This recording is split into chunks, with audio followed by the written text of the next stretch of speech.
तुम्हाला सांगतो रूममध्ये आहे ना एकच सॉकेट दिलं आहे आणि एवढं सगळं इक्विपमेंट चार्जिंग करायचं म्हणजे तारंबळच उडाली होती. फक्त तुषारने बोर्ड आणला म्हणून जमलं बरं का. हे दुसरा दिवस आहे आपला शिर्डीतला. सकाळीच आपल्याला 7 वाजता तयार राहायला सांगितलं होतं.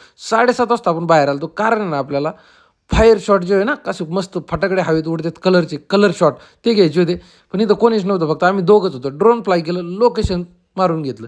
त्यानंतर एस के सर तयार होते, आबी सर बी तयार होते. ते म्हणले, "बघा इथं काय आहे? आपण तर आलोय, पण इथं कोणीच नाही. फक्त एकच आहे. बघा काय दिसतंय तुम्हाला." हं. ज्यांनी इकडं कुर्ते घातले होते मलाच नव्हते. पुढची जी टीम होती ना ती मला वाटतं शहाद्याची होती आणि मग मस्तपैकी रूम चेक करायला आले केटरिंगवाले बी आले इकडं विषय झाला होता नाश्त्याचा. कारण सकाळ सकाळ आता सगळं रेडी झाले, पण नवरदेव नवरीचं अजून आवरतच होतं. तोपर्यंत म्हणलं मस्तपैकी भोजन प्रसादी करून घेऊ. आणि मग इकडं आलो. हे आपला आजचा जो विधीचा मंडप होता ना तिथं विधी सुरू झाली. थोडा उशीरच झाला. मध्ये आपलं कपलचं फोटोशूट बी झालं. सगळ्या गोष्टी व्यवस्थित पार पाडल्या. जो तो ज्याची त्याची जबाबदारी मस्तपैकी पार पाडित होता. इथं काही ड्रोन उडणार नव्हतं, त्याच्यामुळे आपल्याला काही पर्याय नव्हता. आपण आपल्या दुसऱ्या कामात दिसत होतो. भरपूर शांततेत एकदम छान अशा आनंदमय वातावरणात आहे ना प्रोग्राम पार पडत होता. फोटोग्राफरमुळं बऱ्याच लोकांना कार्यक्रम दिसत नाही. हे आता मला लांबून बघितलं नक्की जाणवलं बरं का.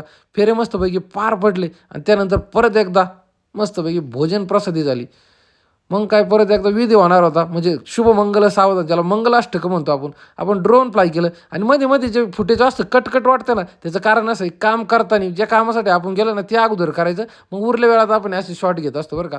मध्यंतरी मग आपल्याला एक अचानक फोन आला. त्याच्यामुळं सगळ्यांना मध्येच आहे ना बाय-बाय करून आपल्याला निघावं लागलं होतं अर्जंट. आता मी निघालोय घरी, तोपर्यंत तुम्ही म्हणायचं, "नर्मदे हर, रामकृष्ण हरी, जय महाराष्ट्र, करा कष्ट आणि व्हा धष्टपुष्ट." आणि ब्लॉग आवडत असतील तर लाईक करा. गेल्या 8 दिवसात आपले सगळे वेडिंगचेच ब्लॉग आहे बरं का. कसे वाटतात ना ते बी कमेंट करून सांगा. धन्यवाद.